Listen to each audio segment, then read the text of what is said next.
Hey guys, I'm excited to be able to get on today and go over some of the stuff from the leadership event with Tom Alkazin, Eric Worre, Bob Proctor.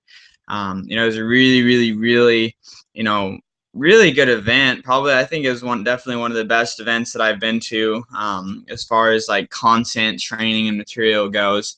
So if you guys real quick, grab a pen and paper to take down some of the notes from this. And I'll give you guys a second to make sure you have something there. But while you guys are getting that, I just wanted to just read you something that's kind of funny.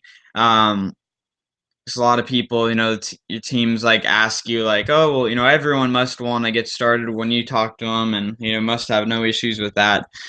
So I was prospecting this girl that I met a couple weeks back, and so she was all excited to meet up tomorrow at 10:45. We had planned to meet up, and so she was like, yeah, I'm excited, blah blah. And then today she texts me, "Are you trying to get me to sell those Verve drinks?" And I at first just laughed at it, and then on the trying to so basically what happened was she was at church, and someone that used to do Vima is one of her friends, and noticed she knew her friend that was in Vima knew who I was, and she's like, oh yeah, that those she's like, oh yeah, I tried that, it was too hard, I didn't make any money. So now I'm in the works of trying to get this girl to understand that her friend's just dumb and didn't do anything. But I just figured I'd, just that was funny to, let you guys know that I still experience that kind of stuff, and it's, it never goes away. So you just have to always, just let your teams know it's always there. People always be pain in the butt. Um, so, kind of getting started into this. One of the first, points that we were talking about was like the journey, the big picture, that basically this was like Tom Alkazin's like start off to the event, and basically, um, he started off by talking about, he said, leaders take you to your dreams. So meaning like, leaders in your business are what are going to take you to your dreams long term.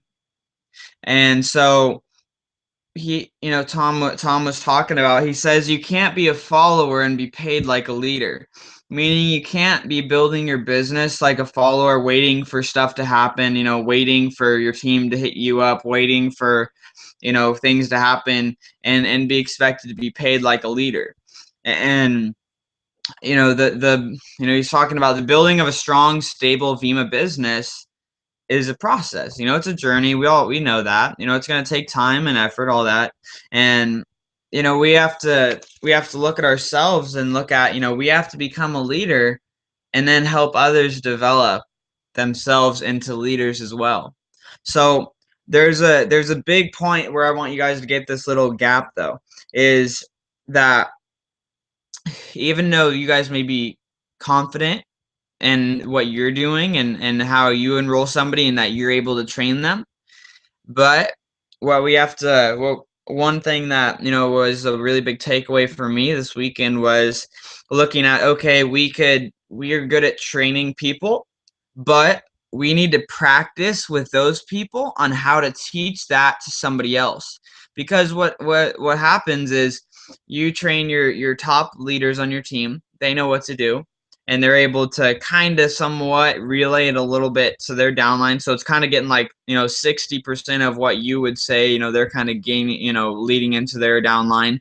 And then the cutoff goes where no one knows how to teach from that point. So we have to focus on understanding that pin doesn't always equal leadership. Pin doesn't equal, their ability of being able to train somebody. So just because somebody ranks silver, gold, or diamond on your team doesn't mean that they could go out and do everything on their own.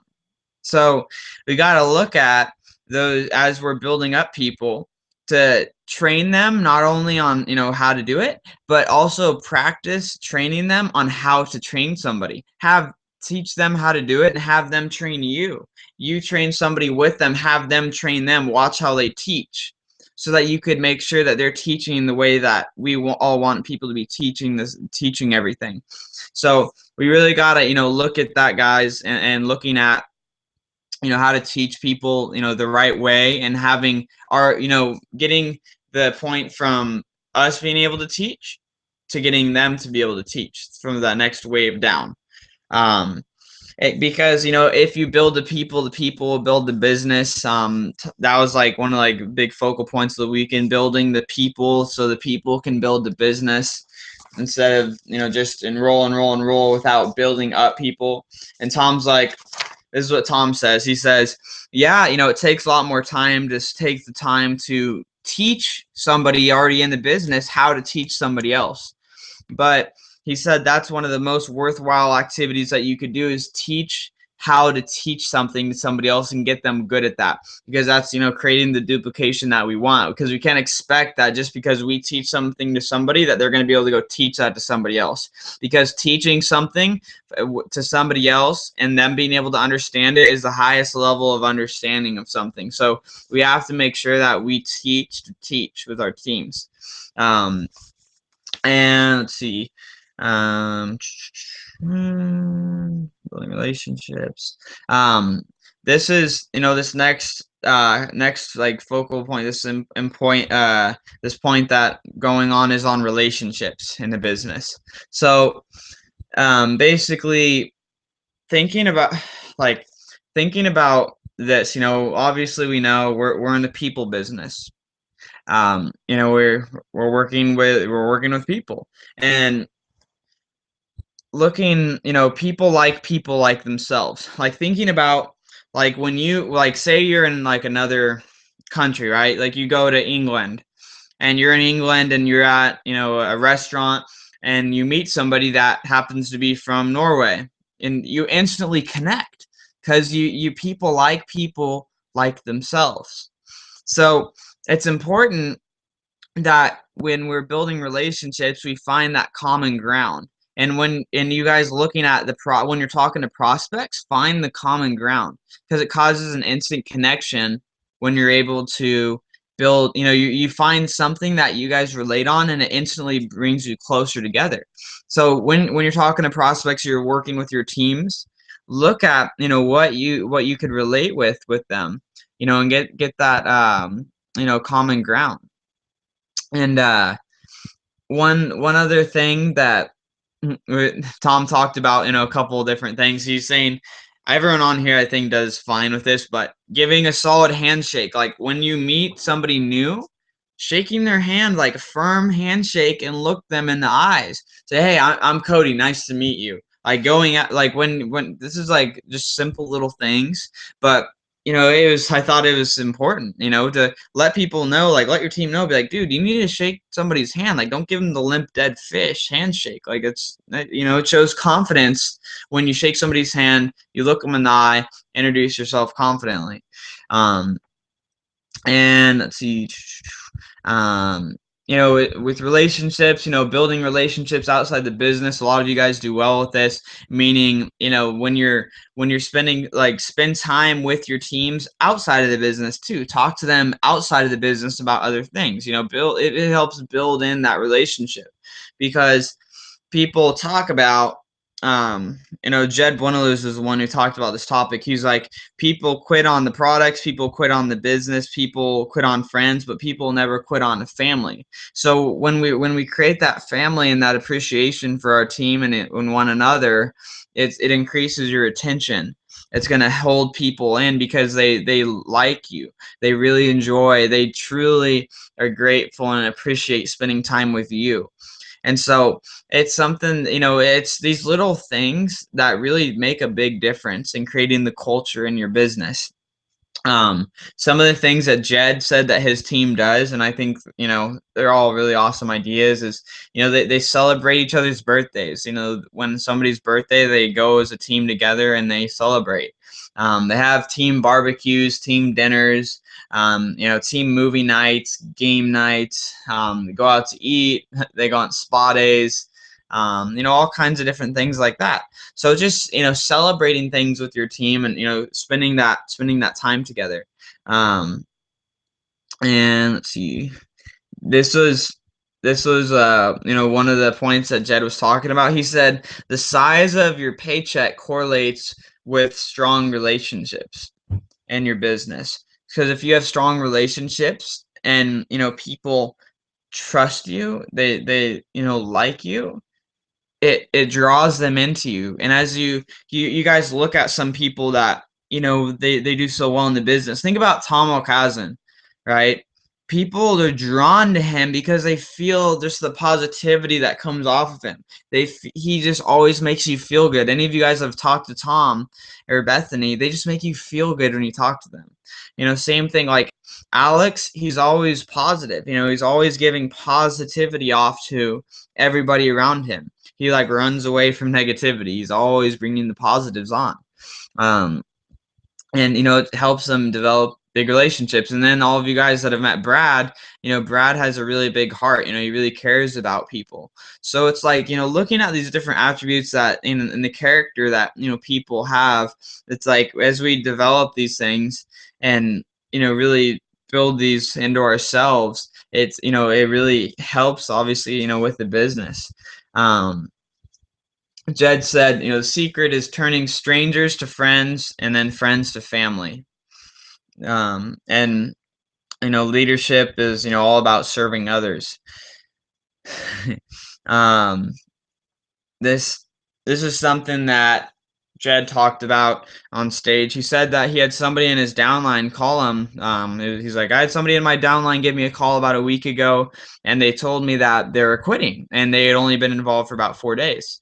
And then Jed's like, well, you can't quit. You're not, you can't quit. And the guy was confused. He's like, well, it's just not working out. And he's like, well, you can't quit. I mean, you could stop ordering product, but you can't quit because quitting actually implies that you actually tried. I thought it was a little blunt, but I thought it was kind of funny and honestly really true. People, not giving it the effort, say they're quitting and they haven't even tried. They didn't do anything. And so let's see. Create networkers. Alrighty. Just looking at seeing what another important topic I want to talk about on here.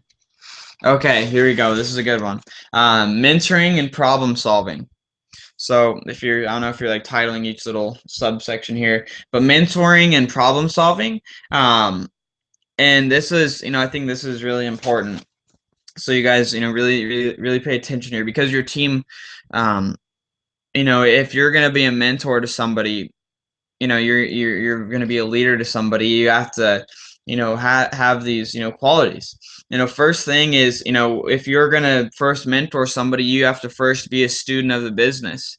You have to be a great follower before you could be a great leader, meaning knowing when to follow and when to lead, which meaning like Bob was talking about this, Bob Proctor. So Bob was saying when he was talking, he said he has a business partner with his Procter and Gallagher thing that he works with his company. So he's like, you have to know when to lead and when to follow. He's like, when I'm running an event, I'm leading it. I'm making sure that my team knows what's going on. You make sure your group knows what's going on.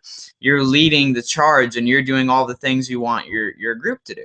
And he said you have to also know when to be a good follower. So he said when his partner was putting on an event in Europe, and when he went to Europe, he just asked, what do you want me to do? What do you need me to do? So it's a transition from, knowing how to be a leader and lead the group and knowing when's the right time to follow. Meaning he's like, I knew I wasn't going to go in and take over and try and take over what my partner was doing because I know she knows what she's doing. but I came in to, follow and have her, kind of guide me. And the same thing is true as of, when you're going to, training events, things like that, where we lead our teams, we lead the groups that we work with, but then when we go to like conventions and big events, things like that, we're following, the leader, following Tom, following Brad, following Alex, following their lead that they set for us. So no, knowing when to follow, when to lead, obviously is important. And then, so as far as mentoring and problem solving, an important point is trust is the foundation of leadership.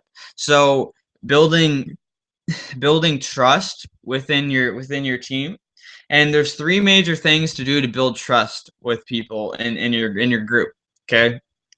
Number one is competence. This is one of the first things for people to look to you and have trust in you and look to you as their mentor. You have to be competent. Do you know what you're doing? Do you know where the resources are for them? Do you know how to present the flip book? Do you know how to do a training? Do you feel confident in all those areas? And can somebody look to you and say, wow, Roy's, I feel confident in Roy because, he's competent at, the business, or I feel like, I could follow Eric, or I feel like I could follow Thomas, so it's just looking at being competent. Number one out of the 3 points is competence. Do you know what you're doing? Number two is communicate or connection. So connection, meaning like, do you communicate regularly with your team? Are you talking to your leaders in your group? Are you connected with what's going on? Do you know who the newest people that just got started recently are? Do you know what's happening in your group? Are you very well connected with what's going on with everything in your organization? Okay, it helps build that trust together. They know you're there. They know what's going on, so they could call you and you know exactly what's happening. Third area, character. I think this is the most important one. This is out of the competence, connection, and character. This is character is yourself. You could learn to become more competent at the business. You could get better at working on communication, but your character comes down to just you as a person. Or do you do what you say you do? If you let your team know, you say, hey, I'm going to be on that call Wednesday at 8 o'clock. Are you there? Are you there for your team? If you tell your team that, hey, I'm going to be at your home event. I'm going to be at your home event. I promise I'm going to be there. Are you at that event? If your team calls or texts you, do you respond? Are you responsive with your group? Are you honest? Are you telling your team the truth? Are you transparent? So you just gotta look at these three areas of building trust, competence, connection, and character. And so in coming into being a mentor and problem solving, like solving different issues going on within your group, you got to look at are you a great listener, and do you have a great attitude when you're trying to help solve those problems? And this isn't me preaching saying I'm perfect at these areas. I'm still working on everything. I have lots of work on too, but I think they're really good things to talk about. Improving your listenings. When you're talking with people, your attitude. What. And so these are the problems to expect. Tom talked about the problems that people encounter in our business. The first one is logistical, which are pretty simple ones, like, hey, how do I sign somebody up? Or hey, I need to change my card on file. What do I do with that? Or hey, I don't know how to switch my auto delivery. Those are logistical problems. Those are things that you could, hey, here, call the Vima, corporate, call the Vima Europe line, give them the number, show them how to enroll somebody, and show them where to find the resource. Don't show them where it is, or don't tell them the answer. Show them where to find the resource so they know for the future. Okay. Second problem that you could expect in this business is personalities. This is, everyone has a different personality. So it's just being able to develop and adapt to the different personalities so that, you could relate well with other people, with all walks of life. So, understand there's lots of different personalities out there, which, I know a lot of you guys on here already know that. Um, the third area is lack of growth. So looking at a problem, lack of growth, analyzing why there isn't growth happening and looking at what you can do to help change that. And the last area is money. And the last, one of the areas of problems is money. So meaning, like, people are financially strapped. People are putting a financial burden on themselves by, you know they're going above their means a little too much. So if people have to get a part-time job, keep a part-time job. Work your business, work, like Jim Rohn said, work on your job, work full-time, but you can do part-time. Work full-time on your job and work part-time on your fortune. This is a long-term business. Tom and Bethany talked about, I think this was so powerful. They talked about stories of when Tom said in his 5th year in the business that he had to pick up a paper route. He was so embarrassed when he was building his business that he was, financially struggling, that he had to pick up a paper route just to help pay his extra bills. And he said there were years when they had to work on, they were living off of credit cards. And they just told all these stories of times when they would, him and Bethany, like, this is, it's so unreal, like, he telling stories in front of the group where they would come home and Tom would be crying, and one day when they were 3 months late on their mortgage, somebody came to their house, and they came up to their his front door, knocked on the door, and said that they were trying to see if they were actually still living there, and when they're getting their money. And Tom, just talking about, the lowest points. And then he finished everything off with saying, everything was worth it to where he's at today. He, it was funny on the screen. He's like, I have 7,300,000 and something thousand, hundred something dollars, whatever reasons why to stick at it and to keep going. Meaning, like, they made like over $7 million in the last 2 years in Vima. So it was just real, hearing that, our number one earners have been through a lot. They've been through the problems, and they've experienced, everything that we've experienced and continue to experience in the business. But I thought it was just super, super powerful. And let's see here. I think I want to go on one more point before we finished up. Yep, right here. So the last one, this is what Eric Worre, when he was talking, he said the highest paid thing that you could do in your business is promoting events. And the events, the one-on-ones, the two-on-ones, the small home events, the area events, the regional events, the leadership events, the conventions, all of these things, because events change lives. They change people's lives, guys. It creates that energy. For those of you that have been to conventions, it's not something that you could explain how you feel. It's just something that you feel when you're there. And when we want everybody to be able to experience that. And for those of you guys that haven't gotten registered yet for convention, and and you're planning to come out, get your registration done. And I challenge you guys to be to post up your tickets that you've got, like, post that you have your tickets in the Facebook group, because it'll start like a trend of people seeing that. I'm posting in our Facebook chat here, where you can go to buy your convention tickets for the Phoenix one if you're coming out to Phoenix. If you're going to Munich, buy your Munich ticket and post that in the group, because some of you guys have heard this, but those of you who haven't, it's broken down to every one person you bring to an annual convention means that like adding, like, income wise, is an extra $1,000 annually. So if you want to make $50,000 US this year, bring 50 people to a convention. If you want to make 100,000, you need to bring 100 people. You got to figure out how to get 100 people there. Whether you're, focusing on getting everybody to Munich or everybody to Phoenix, whatever you're doing, both of them, you got to really, really start promoting this, guys. Like I have slacked on this for sure, and I'm going to be pounding this every single weekend when we're on these calls and on the Facebook groups everywhere, because we really got to promote these events. My personal goal, so you guys know, I want to have 400 people at convention in Phoenix. Obviously, the number of you guys that are going to be coming out here, as well.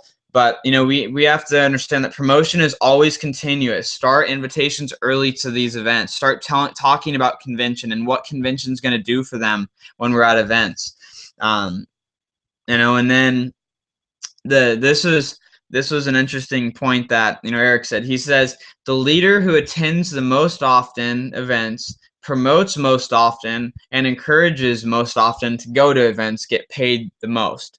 So, get that. The leader attends the most events, meaning home events, regional events, conventions, things like that, and promotes those events, the home events, the regional events, the conventions, and encourages, people, getting to those events even more, gets paid the most. So we have to step up our game with getting more people to these kinds of events.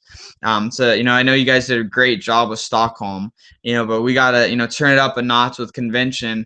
I know some of you guys have, big goals for, this year and next year. So we have to really match those goals with the attendance that we're going to get to these events. And if we could start promoting now with the people that are getting on board in our groups to, like, Germany, for example, we could get people to buy their tickets now, a couple months go by, and then we could and then at that point, then, people could buy their plane tickets, and then a couple months, their room, like they could get everything planned. They have enough time to save the money and figure it out to make it to these events. So, we really, really need to promote these heavy.